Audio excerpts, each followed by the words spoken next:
There was once a village nestled in the cradle of the mountains, so wrapped in mist and cloud that its people no longer looked up. The sky had not been seen in generations. The elders said it was once blue, like the lake before it turned to stone. Others believed the sky was a myth, a tale told to lull children to sleep. The villagers built low, gray houses with heavy roofs and windows that faced downward. They learned to read shadows, not stars, to plant by memory, not moon, to listen to footsteps, not birdsong. In this village, light was rare and hope even rarer. And yet, one child was born different.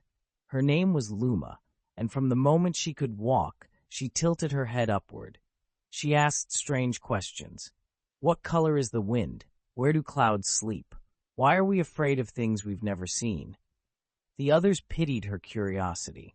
They told her the sky was dangerous, that looking up could make you lose your footing, and worse, your place in the world.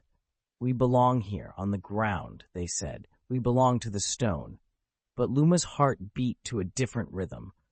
Every evening, while the others shuttered their homes against the darkness, she would slip out and climb the tallest hill above the village. There, she would sit in the damp grass and stare into the thick, silent sky, hoping. She didn't know what for, just hoping. One night, after a long day of silence, she cried. Not loudly, but honestly. Her voice cracked as she whispered, "Why do I feel there's something more?"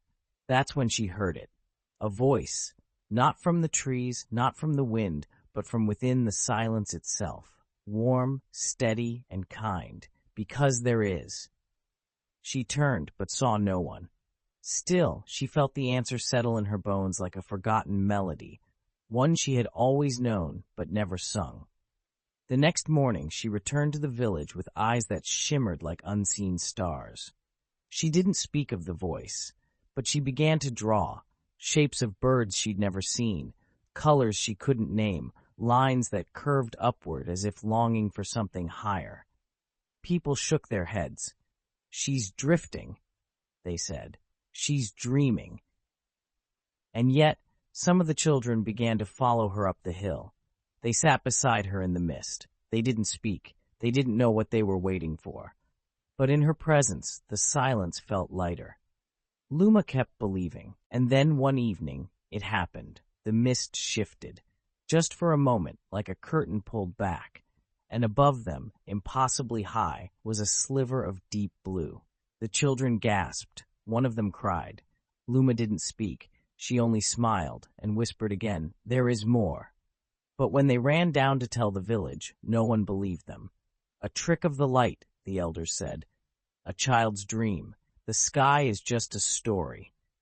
Still, the children returned to the hill every night, and each time, the mist parted a little more.